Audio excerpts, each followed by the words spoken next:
بسم اللہ الرحمن الرحیم۔ کتاب التوحید۔ امام بخاری رحمۃ اللہ علیہ نے اپنی کتاب کو کتاب الایمان سے شروع کیا تھا اور اس کتاب التوحید پر لا کر ختم کیا ہے۔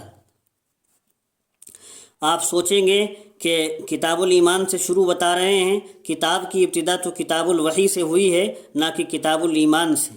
اصل بات یہ ہے کہ کتاب الوحی کی حیثیت مقدمے کی ہے، اصل مقصد کتاب الایمان ہی ہے، اصل کتاب کتاب الایمان سے ہی شروع ہوتی ہے۔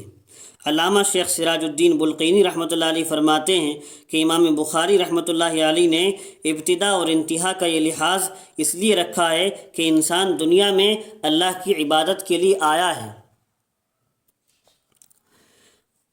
چنانچہ اللہ تعالیٰ فرماتے ہیں وَمَا خَلَقْتُ الْجِنَّ وَالْإِنسَ إِلَّا لِيَعْبُدُونَ، ہم نے جنات و انسان کو صرف اور صرف اپنی عبادت کے لیے پیدا کیا ہے۔ تو دنیا میں انسان آیا اللہ کی عبادت کے لیے، پھر عبادت کا سلسلہ بندوں کے ساتھ بذریعہ وحی قائم ہوا ہے، وحی کے ذریعے سے قائم ہوا۔ پھر اس وحی نے سب سے پہلے بتلایا بنی الاسلام علی خمس شہادۃ ان لا الہ الا اللہ وان محمدا عبدہ ورسولہ واقام الصلاۃ وایتاء الزکاۃ والحج وصوم رمضان، روایت بخاری اور مسلم میں ہے کہ اسلام کی بنیاد 5 چیزوں پر ہے، جس میں اصل الاصول اسلام ہے، جس میں پہلے نمبر پر توحید ہی ہے، شہادت ان لا الہ الا اللہ وان محمدا عبدہ ورسولہ۔ تو معلوم ہوا کہ انسان کی عبادت کا آغاز اور اس دنیا میں انسان کی تخلیق کا مقصد اسلام سے اور ایمان سے شروع ہو رہا ہے، اس لیے اس کتاب کو کتاب الایمان سے شروع کیا تھا اور اخیر میں کتاب التوحید ہی کو ذکر کیا ہے۔ کتاب کے شروع میں بھی ایمان اور توحید ہی ایمان ہی کا ذکر تھا، اور کتاب کے اخیر میں بھی توحید اور ایمان ہی کا ذکر ہے۔ یہ ہو گئی شروع میں اور آخر میں ایک مناسبت۔ دوسری بات یہ ہے یہاں پر کہ آپ نے ایمان کی تعریف میں مختلف اقوال پڑھے تھے، تقریباً 8 قول شروع میں آئے تھے۔ تو بہت سے فرقوں کی رائے یہ ہے کہ ایمان کوئی نیا ایمان ہے کتاب و سنت سے ہٹ کر۔ تو کتاب و سنت سے ہٹ کر، اہل سنت والجماعت سے ہٹ کر بہت سے فرقوں نے ایمان کی الگ الگ تعریفیں کی ہیں۔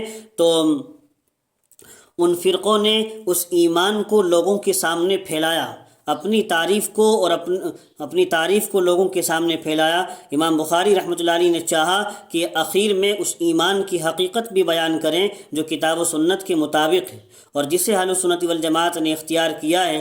تو ان دوسرے فرقوں میں سے خاص طور پر فرقہ معتزلہ ہے، جو امام بخاری رحمۃ اللہ علیہ کے زمانے میں بڑے عروج پر تھا، بڑی ترقی پر تھا اور مشہور تھا۔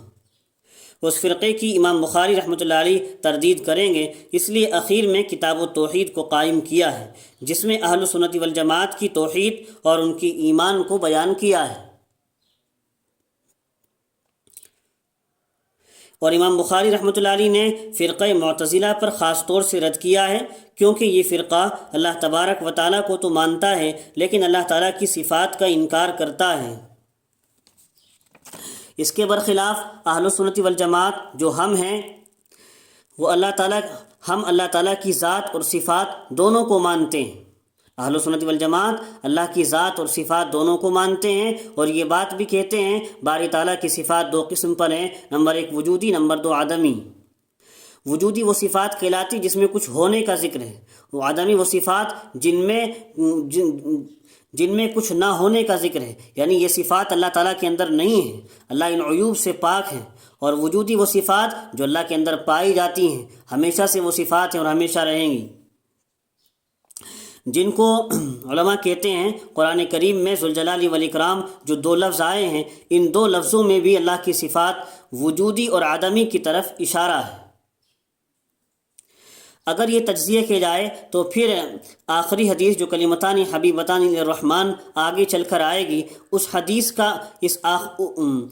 آخری حدیث کا بھی کتاب التوحید سے تناسب سمجھ میں آئے گا، مناسبت سمجھ میں آئے گی، اس لیے کہ اہل سنت والجماعت اللہ تعالیٰ کی ذات اور صفات دونوں کو مانتے ہیں، اور اللہ تعالیٰ کی صفات کو ماننے کا مطلب یہ ہے کہ اللہ تعالیٰ نے جو کچھ فرمایا ہے وہ صحیح فرمایا ہے، اس کا ماننا لازمی اور ضروری ہے۔ قرآن کریم میں ہے وَمَنْ أَصْدَقُ مِنَ اللَّهِ قِيلًا، اور اللہ سے بڑھ کر کس کی بات سچی ہو سکتی ہے؟ ومن اصدق من اللہ حدیثا، اور اللہ کے مقابلے میں کس کی بات سچی ہو سکتی ہے؟